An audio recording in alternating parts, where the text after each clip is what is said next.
ఈరోజు తెలుసుకోవాల్సిన టాపిక్ ఏంటంటే,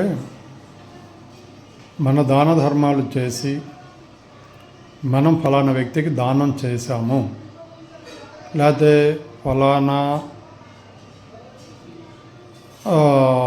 మస్జిద్కి ఇచ్చాము అనేది యాక్చువల్గా మనం అలా చెప్పుకోవచ్చా లేదా? జనరల్గా ఏం చెప్తారు మన పెద్దలు, కుడి చేతితో ఇచ్చింది ఎడమ చేతికి కూడా తెలియకూడదు అని చెప్పి అంటారు. అంటే ఎవరికైనా దానం మనం చేసినప్పుడు జనరల్గా కుడి చేతితో చేస్తాం, అది ఎడమ చేతికి కూడా తెలియకూడదు అంటారు. కొంతమంది ఏం చేస్తారంటే గొప్పలుగా చెప్పుకుంటారు, ఫలానా దానం చేశాను, అలా చెప్పుకోవచ్చా లేదా అనే టాపిక్ మీద ఖురాన్ ఏం చెప్తుంది అనే విషయంలో మనం మాట్లాడదాం.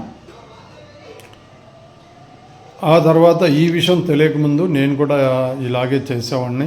ఈ విషయం తెలుసుకున్న దగ్గర నుండి నేను కూడా మారటం జరిగింది. అదేమిటో తెలుసుకుందాం. ఒకసారి ఖురాన్ వాక్యాన్ని అరబిక్లో చదువుతాను. అంటే అంత పర్ఫెక్ట్గా అరబిక్ అనేది మన లాంగ్వేజ్ అరబిక్ కాదు, అయినా జస్ట్ చదువుతాను, తప్పులుంటే క్షమించగలరు. బిస్మిల్లాహిర్రహమానిర్రహీం.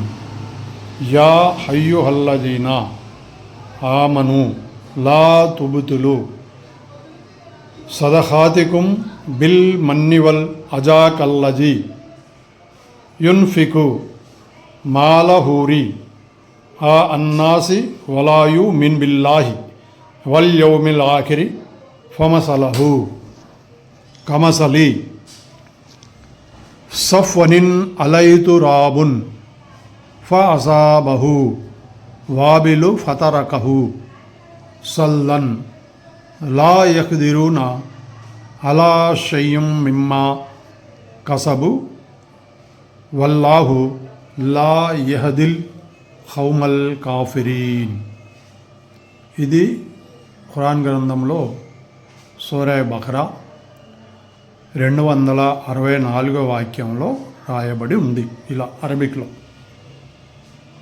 కాబట్టి మనకు అరబిక్ అనేది అర్థం కాదు, కాబట్టి దాని తెలుగు తర్జుమా యాజ్ ఇట్ ఈజ్ పండితులు, ఎవరైతే పండితులు పాములు వాళ్ళు ఉంటారు కదా, వాళ్ళు ఏ విధంగా తర్జుమా చేశారనేది చెప్తాను. చెప్పి నాకు తెలిసిన అర్థం కూడా మీకు చెప్తాను. తర్జుమా ఎలా ఉందంటే, ఓ విశ్వసించిన ప్రజలారా, మీ దాన ధర్మాలకు దెప్పి పొడుస్తూ నష్టపరచుకోకండి. జనులలో ప్రదర్శనా బుద్ధితో ఖర్చు పెట్టేవాని మాదిరిగా, పరలోకాన్ని విశ్వసించని వాని మాదిరిగా నష్టపరచుకోకండి. అతని ఉదాహరణ ఎలా ఉందంటే, ఒక నున్నని బండరాయి ఉంది, దానిపై మట్టి పొర ఉంది. ఒక జడి వానతో అది శుభ్రమైన బండరాయిలాగా మారిపోతుంది. ప్రదర్శనాపరుల దాన ధర్మాలు కూడా వారికి ఏమాత్రం పుణ్యం కలిగించలేవు. అల్లాహ్ తిరస్కారులకు రుజు మార్గం చూపడు. ఇది ఇప్పుడు నేను పైన చదివిన అరబిక్ వాక్యాలకి తెలుగు అర్థం. ఇక్కడ ఈ అర్థంలో చాలా అర్థాలు ఉన్నాయి. యాక్చువల్గా మనం ఎందుకు దాన ధర్మాలు చేస్తామంటే, మనం పుణ్యం రావాలి, అవతల వ్యక్తి లాభపడాలి. ముఖ్యంగా మనం ఏం చూసుకుంటాం, మన పుణ్యమే రావాలని చూసుకుంటాం. కాబట్టి ఇక్కడ ఏమంటున్నావు, మీరు ఎప్పుడైతే ఫలానా వ్యక్తికి దానం చేశా, లేకపోతే ఫలానా మసీదుకి దానం చేశాను అని అన్నారో, ఎవరైతే మీ దగ్గర నుంచి దానం తీసుకున్నాడో అతనిని కించపరిచిన వాళ్ళు అవుతారు, అతన్ని మీరు దెప్పి పొడుస్తున్నారు అనే వాక్యాన్ని ఖురాన్లో వాడటం జరిగింది.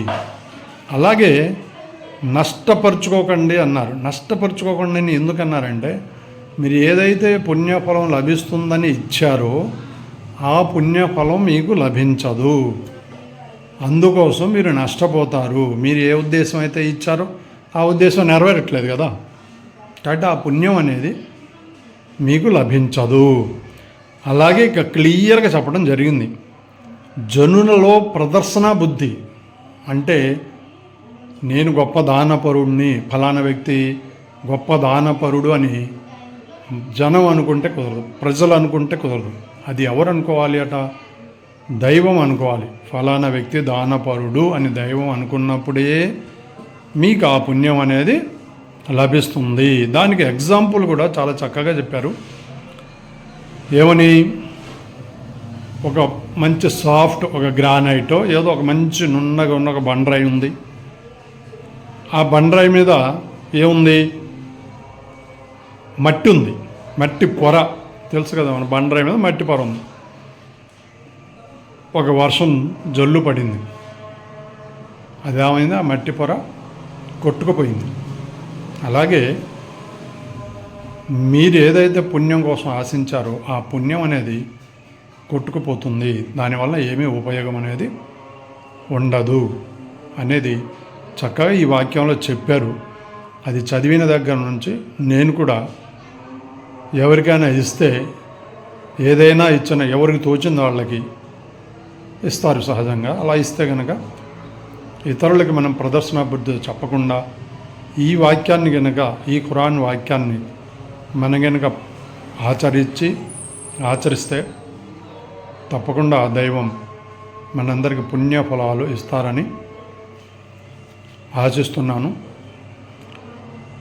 కొన్ని విషయాలు నేను సేకరించని రకరకాల ఏరియా నుంచి బుక్స్ సేకరించి అవి చెప్పడం వలన కొంతమంది అయినా మారి మంచి స్వభావంతో మంచిగా నడుచుకుంటారు అని ఆశిస్తున్నాను. కాబట్టి ఇప్పుడు జనరల్గా జనం ఏం చేస్తారంటే ఆటలు పాటలు డ్యాన్సులు ఉంటే సబ్స్క్రైబ్ చేస్తూ ఉంటారు కామన్గా.